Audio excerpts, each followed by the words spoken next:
On today's show, a back-and-forth loss for the Hawks in Cleveland, ultimately losing by 12 points, but a game that was winnable in the final minutes for Atlanta, and then a late collapse from the offense. The entire offense kind of went power outage in the second half, and then really for the most part, neither the offense or the defense were good enough in this game on the road in Cleveland. We'll have the full breakdown, as always, on today's podcast.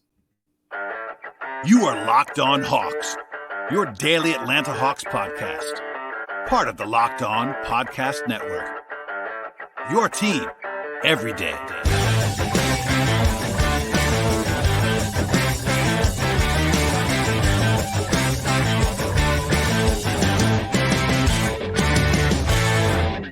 Hello, friends. Welcome to episode 1353 of the Locked On Hawks podcast. I am your host, Rowland, coming to you on a Monday evening, November 21st. And today's episode is brought to you by BetterHelp. As the world's largest therapy service, BetterHelp has matched 3 million people with professionally licensed and vetted therapists, available 100% online. Learn more and save 10% off your first month at BetterHelp.com/LockedOnNBA. And today's episode is going to be focusing on what became a double-digit loss for the Hawks up in Cleveland to the Cavaliers. Final score 114-102. And lots of interesting stuff from this game. It was kind of back and forth throughout. It wasn't a blowout. It wasn't necessarily a well-played game for parts of it from Atlanta's standpoint, and they fall to 10-7 with the loss. And I also want to encourage you at the top of the podcast to make us your first listen each and every day at Locked On Hawks. Check us out across platforms, Apple Podcasts, Spotify, Stitcher, YouTube, TuneIn Radio, all those places, video, audio, and more. And we really do appreciate the support on today's podcast. We'll get into it now. But certainly a game where the Hawks did not play their best on either end of the floor. In fact, I am kind of prone to giving you my thoughts on which end of the floor was worse or better. In this game, it was kind of difficult to do that. I think offensively, they were not very good, especially after halftime. Defensively, they were not very good, especially before halftime. So it wasn't like they were really their best on either end of the floor. The numbers kind of bear that out. And the Cavs were just a little bit better in their home building. It was close down the stretch. The Hawks were within single digits. And then there was a big swing against them late in the fourth quarter after a bizarre clear path foul call. I will not blame the loss on that because the Hawks were already losing at that point in time, but certainly that was kind of what drove the final stake in for Atlanta in this game. We'll get into all of that and more coming up on the show. Just for some context's sake, both teams were actually 10-6, had the same record coming into the night. Cleveland's profile was a little bit better than the Hawks was in terms of like net rating, all that stuff, point differential, but this is a back-to-back with no travel. However, for Cleveland, they played at home on Sunday evening. And injury-wise, it was actually a lot of the storylines of both sides in this game because DeAndre Hunter was added to the injury report for the Hawks on Monday morning with a non-COVID illness as questionable, then ruled out before game time. So the Hawks played without a starter in this spot in DeAndre Hunter, and of course, Bogdanovich remains out for Atlanta. And with 3 guys in the G League, the Hawks only had 11 guys available in this game. Only 9 played in the competitive portion, but a little bit shorthanded on some level here. Cleveland also, though, was shorthanded in this game. Karis LeVert was out.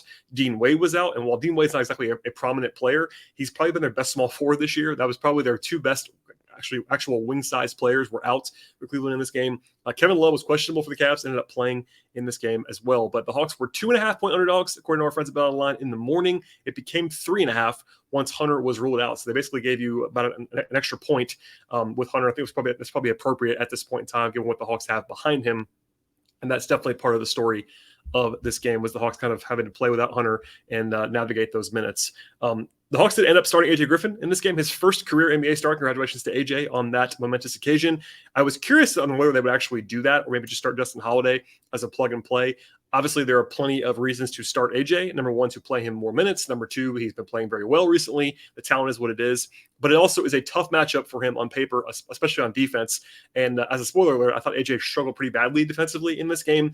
Basically, having to defend both Darius Garland and Donovan Mitchell with AJ Griffin and Trae Young on the court together is not exactly going to be easy because somebody has to guard somebody. And either Trae or AJ had to guard Mitchell or Garland, which is not exactly what you want to be doing in this spot. I'm still totally fine with him starting AJ Griffin. He played a lot of minutes and played generally pretty well in this game on offense, but defensively it was a struggle at times. The Hawks did have a nice start after a run-out 3-point play by John Collins, nice outlet pass by Capella at the first bucket of the game, and also Trae and Dejounte hit threes in the first 2 minutes or so, and the Hawks did take a lot more threes in this game. They didn't make them. They took more, though. It was nice to see. Anyway, the Cavs had their first big run of the game, a 15-2 push in the middle of the first quarter to go up by 10 points. Darius Garland being guarded by either Trae Young or Dejounte Murray. or AJ Griffin, I should say, during this stretch, had 12 points in the first 4.5 minutes or so, made his first 5 shots. Trae was struggling to stay in front of him, as was AJ. And really, the entire first half, I thought the point of attack defense was very bad for Atlanta. Not only just individually guys like AJ and Trae, but even Dejounte was below average for him. The Holidays weren't fantastic on the perimeter either defensively. I thought screen navigation was a problem. The Cavs were certainly in their bag and pick and roll, and they were able to kind of get where they wanted to, especially Garland in the first quarter and Mitchell after that. The Hawks also were not making shots in the first few minutes. They were 4-13 from the floor to start things off. Collins had a nice start with 8 points, pretty much in a hurry. But other than that, there wasn't a whole lot going on offense in the first few minutes of the game. Rotationally, it was nothing hugely surprising for Atlanta because of Hunter's absence. It kind of just they put Griffin in that slot. AJ played starters minutes as he probably should have in this game, and then it was kind of the usual, short stints on the bench for Trae and Capella in the first quarter. They used Jalen Johnson as the 9th man in the rotation. Basically, no surprises overall. I will note that Trae Young had Isaac Okoro in the torture rack in the first half. Okoro, a local product, of course, played at Auburn, also a local guy from outside of Atlanta in high school, had 3 fouls in about 3.5 minutes against Trae Young in the first half. He has all kinds of issues with Trae. But the Hawks were down by 12 at the end of the first quarter. It felt like it might be a long night at that point because defensively it was really bad at the outset. The Cavs had 38 points on 24 possessions in the first quarter, I should say, which if you do the math quickly, that's more than 1.5 points per possession, which is very difficult to overcome if you are the defense. Cleveland shot the ball extremely well all the way through the game, really. And part of that was the Hawks defense, part of that was the Cleveland shot making. So hats off to them on some level. The offense was fine. Even in the first half, when the Hawks were losing for the majority of it, they definitely played just fine. But it was, kind of a challenge, let's just say, across the board. Getting into sort of the second quarter now, the first stint actually of the Dejounte Murray plus bench unit actually did okay on the scoreboard. I didn't always feel like it. The Holidays playing together with Jalen Johnson is a pretty constricted offensive alignment. And I thought Aaron wasn't particularly bad in this game. Justin wasn't very good either, but Holiday missed his first 3 shots, had an air ball that was pretty ugly, and then actually just a couple of just like very easy, clear reads as a distributor that Aaron just missed, like drop-off passes or kick-out passes that were just wide open. He just did not find that. It's a reminder that he is not a point guard. Despite being 5'11", Aaron Holiday is a wing on this team, and there's a reason for that. But Jalen Johnson did play well on offense to start things off. That was part of the Hawks' uptick in that second quarter. He made his first 3 shots, had his best offensive stint in a while, and generally speaking, defensively, it wasn't fantastic for Jalen, but he was better and more aggressive on offense, which is good to see. And Okongwu was also excellent, I thought, in the entire game, especially in the first half. Had 10 points in a hurry to actually set a new I believe, career high in a first half of scoring with 12 points before the half. The Hawks did have a nice run in the second quarter, a 15-4 overall spurt to get from down by 12 to down by 1 again. It was like back and forth for the majority of the second quarter. The Hawks did a good job creating more havoc defensively with deflections, and Cleveland did cool off a little bit after their red-hot scoring start. Trae had the last 7 points of the first half for the Hawks, but they just had to have that to keep up because they couldn't get a lot of stops at the end of the first half. And I'll say this, the offense was good in the first half. For a team that was losing by 5 at the break, they had a 118 offensive rating in the first half. They did a good job taking care of the ball. That stopped in the second half. They were good in the first half. That's the line a bunch. They took more threes and mid-range attempts. Trae had 19 in an efficient manner in the first half. Okongwu was good. Murray did struggle, but defensively was the real problem before halftime. They had a 130 defensive rating. I thought AJ, again, was targeted quite a bit. Trae was as well. And the Cavs only took 9 threes, but made 6 of them in the first half. Other than that, though, kind of a tale of the game kind of flipping around in the second half. It went from bad defense in the first half to bad offense in the second half. It went from good offense in the first half to bad offense in the second half, and that formula is not exactly what you want when you're trying to come back. The Hawks did lead, though, as we'll get into in a second. They led for portions of the second half, just not quite enough to get over the hump. Before we get to dive into the second half, as well as the takeaways from tonight's game and some observations on the player side, a word from our sponsors on the show today.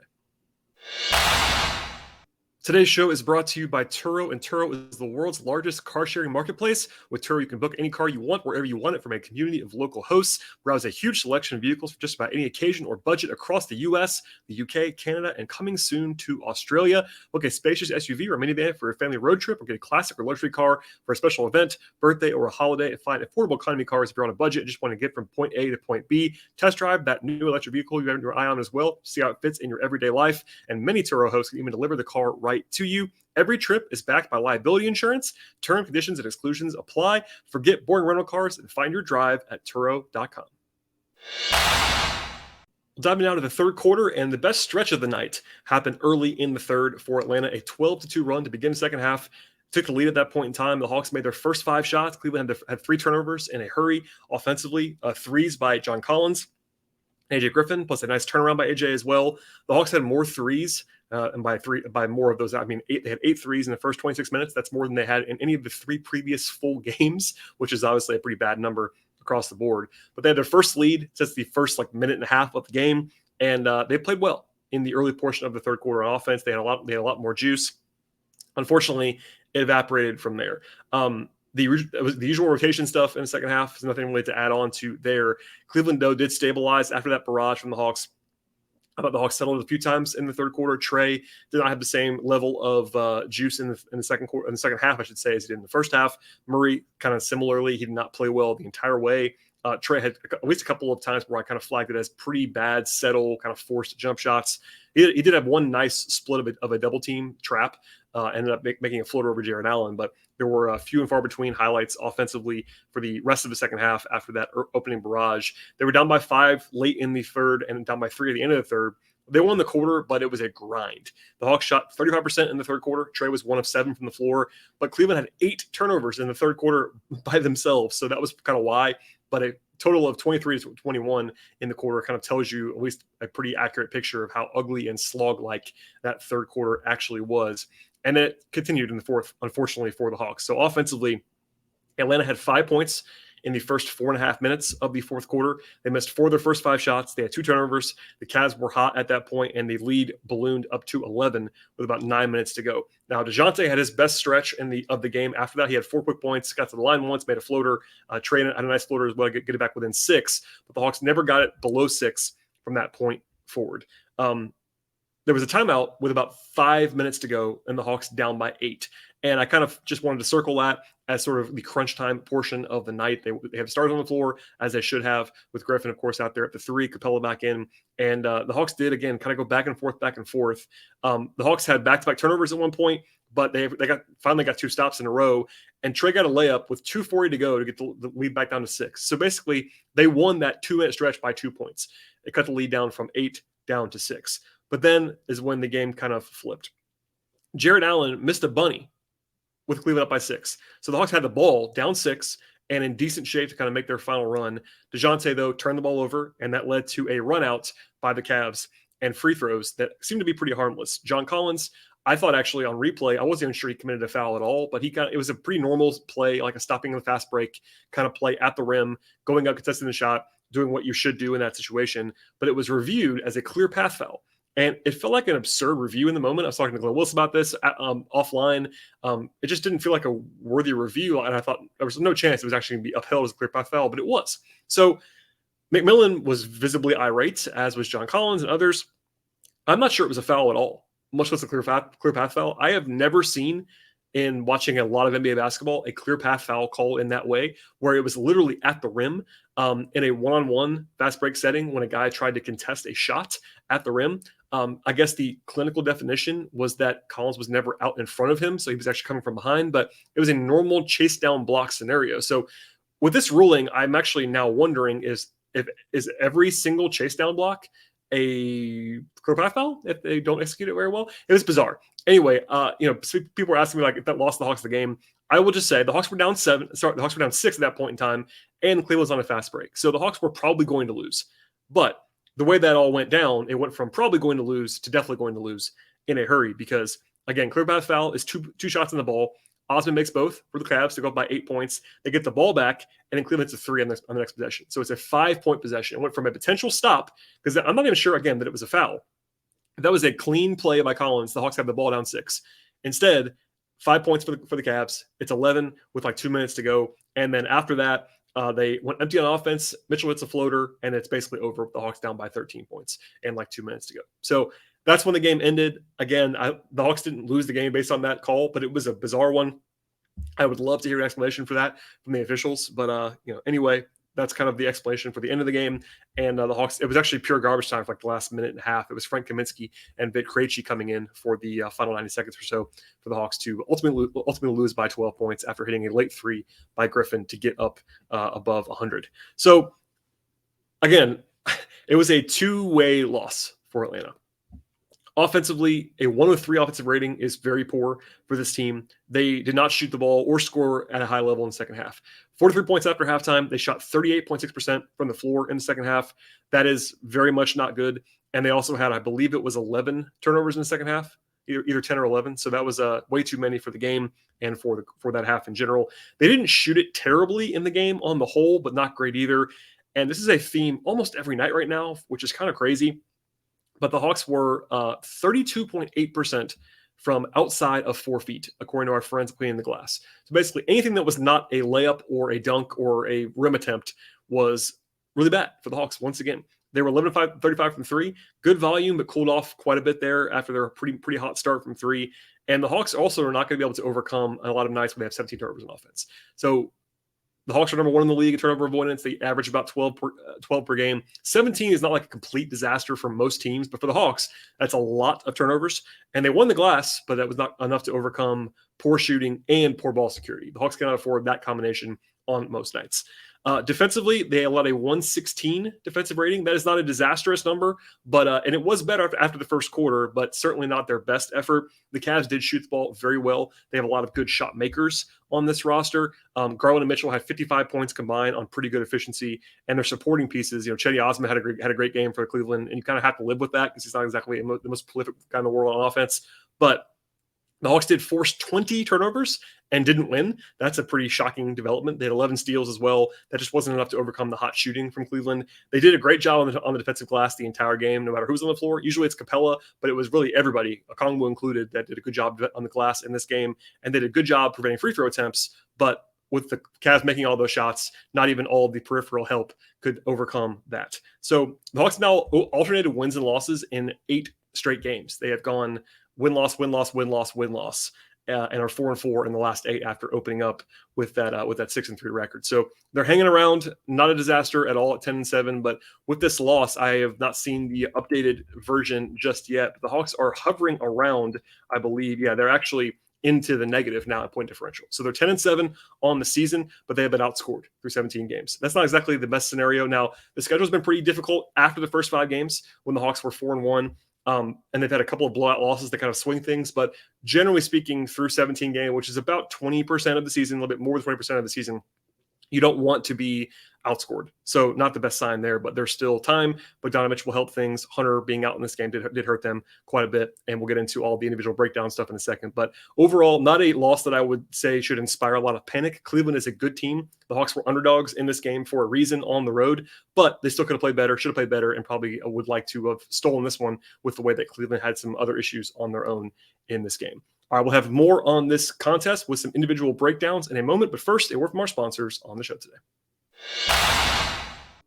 Today's show is brought to you by LinkedIn, and these days, every new potential hire can feel like a high-stakes wager for your small business. You want to be 100% certain you have access to the best qualified candidates available, and that's why you have to check out LinkedIn Jobs. LinkedIn Jobs helps you find the right people for your team. They do it faster, and they do it for free. I've had to hire a few times in the last couple of years, and LinkedIn Jobs has proven to be an awesome resource for me. It's incredibly easy to create a new free job post at LinkedIn Jobs. They have high-quality candidates that you need to look at the best possible hiring opportunity. And then once you're set up, add the job and the purple hiring frame to your LinkedIn profile to spread the word that you're actually hiring. And LinkedIn Jobs has simple tools like questions to screen, and that makes it easy to focus on candidates who just have the right skills and experience that you can quickly identify and prioritize to see you want to interview and hopefully eventually hire. You want to finish the year strong, and finding the number one team member that you're looking for is a key piece of doing just that. It's why small businesses rate LinkedIn Jobs number one in delivering quality hires against leading competitors. LinkedIn Jobs helps you find the qualified candidates you're looking for that you want to talk to, and they help you to do it faster, and they help you do it for free. Post your job for free at linkedin.com/LockedOnNBA. That's linkedin.com/LockedOnNBA to post your job for free. Terms and conditions apply. All right, we'll dive in now to the individual player portion of the podcast. Again, 9 guys participated, at least in the competitive portion of the game for Atlanta. It was without Hunter. They had to play both Holiday brothers and as well as Jalen Johnson and both Habs. The Holidays were bad in this game. There's no sugarcoating it. I know I have defended Justin in particular, but not a whole lot that could have been done. I saw people kind of like clamoring for someone else, but simply put, the Hawks don't really have anybody else to play without Bogey and without Hunter. They can't really go to Vit Krejci. All due respect, I don't think Vit is ready to play right now. So I would have probably gone to more Justin and less Aaron would have been my only tweak in this game, but it's kind of, half dozen here and all that stuff. So I thought Aaron was worse. He was 1 of 6 on the floor, had no assists, had 2 fouls, -4 in the game. Couple of just really bad missed passes that I thought were out there defensively, not his usual best self either. He was really, really struggling. Justin was a more harmless 0 of 3 from the floor. He missed all 3 3-point attempts. Like, he needs to make shots to be able to be playable, but I thought he was better defensively than Aaron was in this game. But listen, they were bad. Now, the only thing that I'll say about the Holidays in this game was that, as I just said with the plus minus, and those can sort of be misleading, the Hawks didn't get killed with them on the floor in this game. -2 for Justin, -4 for Aaron. It felt worse than that, to be fair to everyone, including like my own eyes. They did not play well at all, but the Hawks actually lost this game with the starters. This is one of those rare nights this season when the starters were actually the problem for Atlanta. They got blitz with Trae on the floor. They got blitz with Capella and Collins on the floor, which has not usually happened this year. But I think it was a lot of that's just kind of noise. And I think, again, the Holidays were their worst players in this game pretty clearly. But without Hunter, it is a glaring reminder. And I'm not going down the rabbit hole again about the Kevin Huerter thing. But if you want a good example of why the Hawks did not need to do the Kevin Huerter trade, and most of the examples that I will always get back are like, well, they got Murray anyway. What do they need Huerter for? Well, when you get one injury or get maybe 2 injuries, like, this is what happens. And you have to lean on guys that are not ready to play and all that stuff. So anyway, pretty rough stuff off the bench for both of them. I thought Jalen Johnson was good in the first half, not so good in the second half, but still played better in this one than he has in a couple of games before this, and earned some more minutes. On Saturday, he got benched in the second half. I thought rightfully so after a bad stretch in the first half. He was better here. 8 points, 2 steals, had a rebound and assist, was +5 in his minutes, and looked totally fine, generally speaking. Defensively, always has a couple of mishaps, but at least used his physicality to get those 2 steals. I thought Okongwu was really good, actually. 18 points, 10 rebounds. That's actually a season high for Okongwu with 18 points, had 10 rebounds as well. Got to the line 6 times, made all 6, was 5 of 8 on 2s. Actually took a 3 in the corner in this game, missed it, but it was good to see him kind of get that up and fire it. And then even on the glass, usually the Hawks have trouble when he's out there defensively on the glass. They did not have that issue in this game. So I thought he played well. He took advantage of Kevin Love a few times. He did go right through Jared Allen on a few different occasions. So a good, encouraging night for Okongwu off the bench. To the starters now, Capella had a good, not great night for him. He's been playing incredibly well this year, and I thought, again, defensively in this game was quite good. The point of attack stuff was really the problem throughout the night, and they put a lot of pressure on the backline defenders, Capella, Collins, Okongwu, and they did a pretty decent job at the rim, actually, at least at preventing attempts. But I thought Capella was like his usual defensive self. 4 points only on 5 shots, which is not great, but 12 rebounds, 2 steals, 2 blocks, only 1 turnover. Did his job in 27 minutes, just played well in general. He's been a very, very solid player. He didn't dominate this one like he has a few games in the recent past, but I thought he was a pretty solid positive. Collins was better offensively, more involved offensively in this game. 16 points on 9 shots, 2 steals and a block as well on the defensive side of the floor. I would have liked to see more involvement for him. Nate McMillan got asked about this after the game, actually said that they were involving John more tonight. That probably is true, but even then they were kind of going away from him a few different times when he had good matchups. I think this is a familiar story all the way through. I'm not going down the Collins rabbit hole of the trade stuff on this particular podcast. I talked about John trade stuff on Saturday, so if you missed that, I encourage you to listen to that. It was brought up again by Mark Stein over the weekend when he talked about the Jazz being interested. And also, I'll just stick this in here now. Stein said, and I quote, "His exit from the Hawks, after being mentioned in countless trade scenarios over the past few seasons, has never seemed more inevitable." End quote is the quote from Mark Stein. Now, he did say and kind of made fun of himself for writing a similar thing over the summer, and I was in the same spot. But I will say he also reported that the Kings got close to a deal with Collins. He said that there's momentum on all sides of this one. It's just one of those things where we'll revisit it if we get more actual rumors about John Collins. But if you want my full thoughts, I wrote about them on my Patreon, and I also talked about them on the show on Saturday. We'll kind of stick to the game on this evening, but it's still sort of the same situation as it's been for quite some time on that front. But I thought Collins was pretty good in this game, just generally speaking. Griffin had a mixed game. I thought offensively he was very good. 17 points on 11 shots, got up 6 threes. His floater game, I kind of joked during the game that he's not missed a floater all year long. He's been great in that like kind of 8-foot push shot range. He's been super good with his touch from that range. Defensively, it was not good. He did have 3 steals. Now, AJ is active and he uses his hands well, but he's going to have to get better in staying in front of guys. That's been a theme. In his defense, about his defense in this game, he was asked to guard guys who he should not be guarding. Like he really should not be matched up with Donovan Mitchell or Darius Garland. That's a tough matchup. I know my friend Glenn Willis talked about that before the game. I would have echoed that as well. It's not the best spot in the world to have AJ making his first start against 2 star-level guards on the opposition and having to cover up for Trae. But he got better as the game went on, I will say that. And then the 3 steals are very nice to have as well. And look, he's 19 years old. He's going to have defensive problems along the way. But offensively, he continues to be very, very impressive. And it's not just his shooting. Obviously, he is a great shooter already. But the floor game, the maturity, under control, it's definitely easy to be excited about AJ Griffin. And I know I am as well. To the backcourt, this is kind of a struggle. Trae had a good first half. He had 19 points on efficient shooting, but as the offense ground to a halt after halftime, so did Trae. He was quite shaky after the halftime break, and he was not alone. So Trae finished with 10 of 22 from the floor, but only 1 of 8 from 3. Did have 10 assists, but had 6 turnovers, 25 points, minus 19. I thought Trae was pretty bad. He wasn't totally terrible, but I think the second half was kind of his worst instincts along the way, and then defensively he got picked on, as did AJ throughout the game. And then Murray had his worst game as a Hawk. Now, that's kind of a low bar to clear. Maybe a high bar, however you want to say that. Dejounte's been very good this year for the Hawks, but he was 4-17 from the floor. He was 3 of 13 on 2s. He had 4 turnovers in the game, 11 points.